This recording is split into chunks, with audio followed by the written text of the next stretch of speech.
दूसरी हमारी मीटिंग हुई जिसमें आवास और शहरी मामले हमारे मंत्री विपुल जी यहाँ हैं, ये भी साथ थे, और ऊर्जा विभाग में हमारे मंत्री अनिल विज जी भी साथ थे।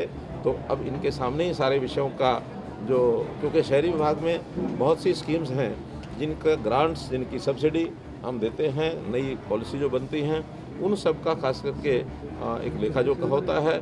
इसके अंदर जैसे प्रधानमंत्री आवास योजना, पहले देश भर में 1 करोड़ मकान दिए गए थे, अभी भी 1 करोड़ मकान का टारगेट हमारा है। उन दोनों पर चर्चा हुई है।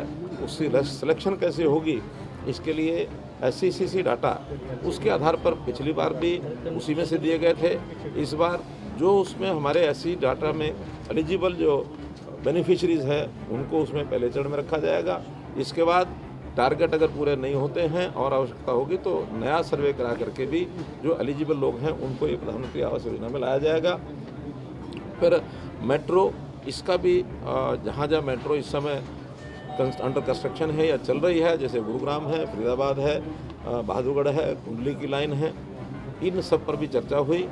और नई डिमांड भी मेट्रो की कुछ स्थानों की रखी गई है, लेकिन उसमें भारत सरकार की नीति यही है कि जहां पहली जो मेट्रो चल रही है उसका एक्सपेंशन ये प्रायोरिटी है।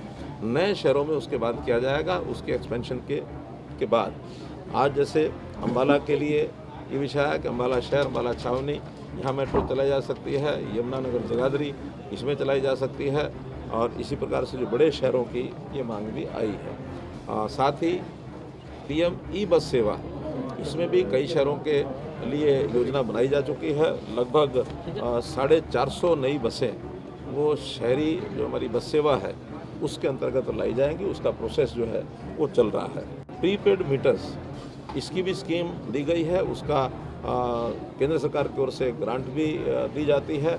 उसमें प्रगति थोड़ी कम है क्योंकि अलग अलग मॉडल के ऊपर सिस्टम बनाया गया है। कुछ यहाँ विरोध की बातें भी सामने आई कि साधारण कंज्यूमर जो है, यानी डोमेस्टिक कंज्यूमर, शायद उसको प्रीपेड में दिक्कत आएगी, तो उसके लिए प्रायोरिटी तय की गई कि सबसे पहले सरकारी कार्यालय जितने हैं उनमें प्रीपेड मीटर्स ये लगाए जाएंगे।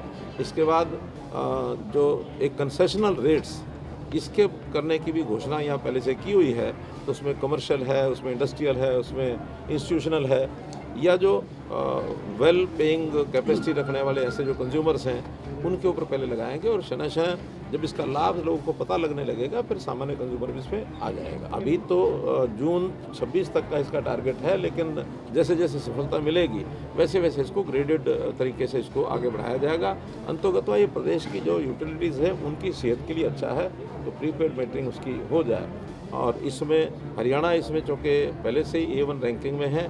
गवर्नमेंट के जितने ऑफिस हैं उनके ड्यूज़ जो हैं वो सारे कंप्लीट हैं। सब्सिडी जो है सरकार को जो देनी होती है डिस्कॉम इनको यूटिलिटीज़ को, वो सब्सिडी भी यहाँ लगभग पूरी दी जा चुकी है, तो इसमें कोई कठिनाइयाँ नहीं है। जहाँ तक पीक डिमांड का विषय है, वो जैसे ही गर्मी में पीक डिमांड होती है 14,662 मेगावाट की यहाँ की पीक डिमांड अगले साल की एक्सपेक्टेड है। उसको 100% सप्लाई उसकी पूरी कर दी जाएगी, ऐसा पूरा भरोसा हमने इनको दिला दिया है। जो सफाई अभियान यानी स्वच्छ भारत मिशन का जो भी टारगेट्स हैं उसमें कई जगह पर कमियां हैं, कहीं ज़मीन नहीं मिलती है, कहीं चीज़ों को जो बड़े हीप्स हैं, जो बड़े डंप साइट्स हैं, उनको क्लियर करने के लिए भी प्रोसेस चल रहा है।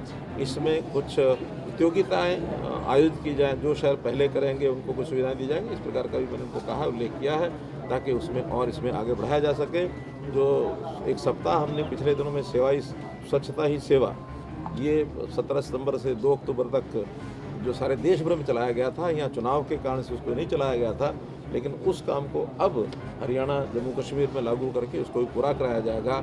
और सभी जगह पर सेवा यानी स्वच्छता ही सेवा, इस भावना से स्वच्छता को अपना स्वभाव बनाएं, स्वच्छता को अपने संस्कार में लाएं, इस प्रकार की बातें भी सब आज के इस समय में हमने की हैं। तो कुल मिलाकर दोनों बैठकें हमारी बहुत ही एक स्वादपूर्ण वातावरण में, स्वादपूर्ण तो रहना ही था, लेकिन बहुत खुशनुमा तरीके से विषयों का आदान प्रदान हमने किया है। और हरियाणा को खास करके पूरे जैसे देश भर में बाकी प्रांतों को सुविधाएं देंगे, हरियाणा में भी पूरी